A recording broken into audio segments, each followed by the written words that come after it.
retrouve pour une nouvelle vidéo. Alors aujourd'hui, on termine la chronique, vous savez, sur les sorties qu'on peut faire en automne et en hiver avec des enfants de 6 à 8 ans. Voilà, donc je filme dehors, voilà, et on a de la chance qu'il fasse encore beau, donc enfin la chance, je sais pas si c'est une chance, mais voilà, en tout cas il fait beau. Donc je vais vous parler un petit peu de ce qu'on peut faire en cette saison, même dans les journées pluvieuses, etc.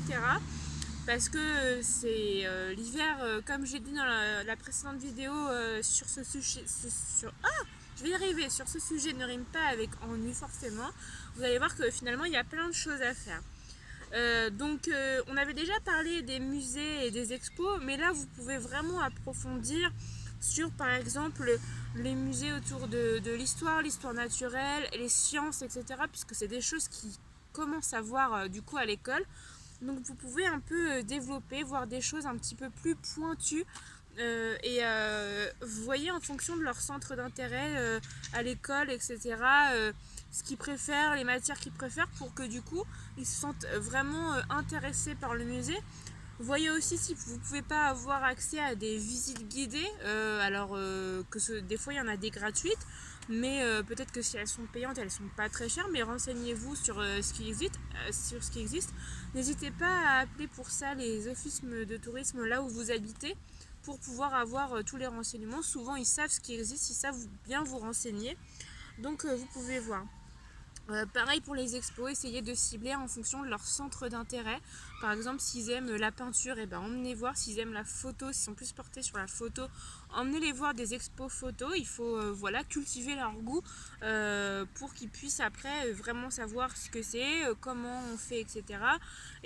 Voilà. Donc, parce que si c'est leur centre d'intérêt, c'est une curiosité qu'ils ont là-dessus et qu'il faut tout à fait entretenir. Voilà.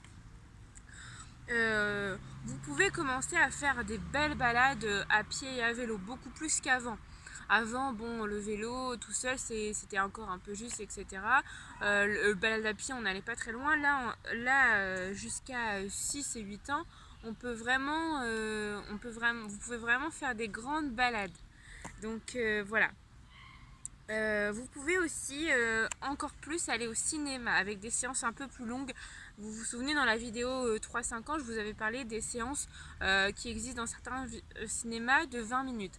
Là, vous pouvez emmener voir des films, des dessins animés, mais aussi des films qui parlent de certains sujets pour commencer à les sensibiliser sur des sujets qui vous tiennent à cœur. Alors il ne faut pas que le film soit très compliqué ou avec des scènes très violentes, mais si c'est avec des scènes plutôt soft et que vous pouvez les expliquer, etc., et que ça peut entraîner une certaine réflexion chez l'enfant, pourquoi pas. N'hésitez pas aussi à aller au théâtre. Alors il y a des théâtres des fois qui proposent à très bas prix ou aussi gratuit dans les centres socioculturels. Des fois on peut voir des spectacles au théâtre gratuitement, mais aussi en salle. Si vous avez par exemple envie de faire un petit plaisir pour un anniversaire, pour une occasion particulière, de les emmener au cinéma. Je suis désolée, je filme à côté d'un établissement et c'est la sonnerie, je pense, de fin d'école vu l'heure. Donc voilà. Les spectacles en concert, s'ils ont des chanteurs qu'ils aiment bien ou des humoristes, n'hésitez pas pour un petit plaisir, pareil, les emmener les voir. Ça, c'est des choses, voilà, qu'il pleuve ou qu'il fasse froid, on peut y aller. Voilà, on est au chaud et puis ça leur fera plaisir. Autorisé, si évidemment les autres parents sont d'accord, à ce que des copains puissent venir chez vous et à ce que votre enfant puisse aller voir ses copains. C'est un âge où voilà, les copains-copines, ça commence à être vraiment quelque chose d'ancré.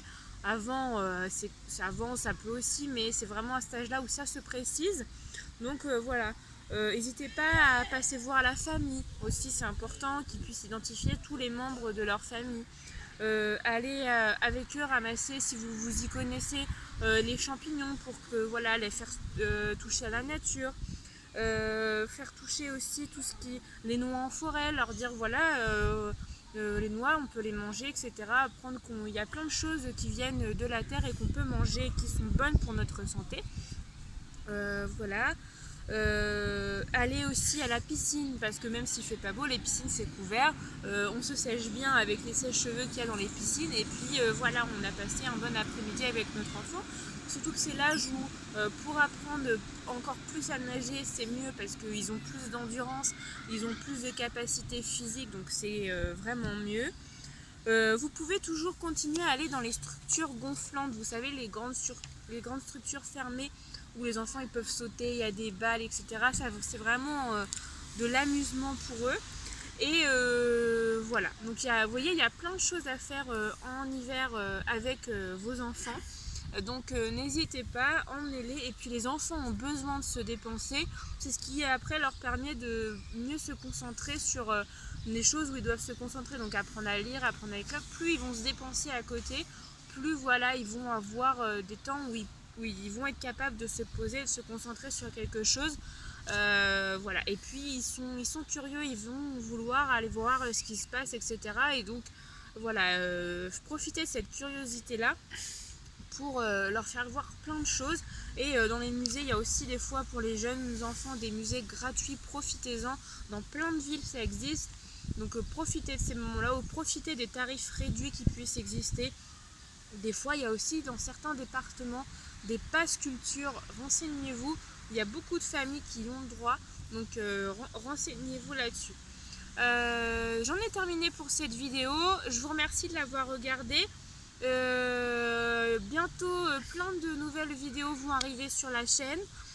Vous pouvez aussi me retrouver sur mes réseaux sociaux, sur Instagram notamment, sur Horizon Vivre Heureux. Je poste pas mal de choses. Il y a aussi des sorties qu'on fait des fois en famille, donc avec Zachary, mon petit garçon. Donc voilà, je vous retrouve très vite pour de nouvelles vidéos. Ciao, ciao, bye bye.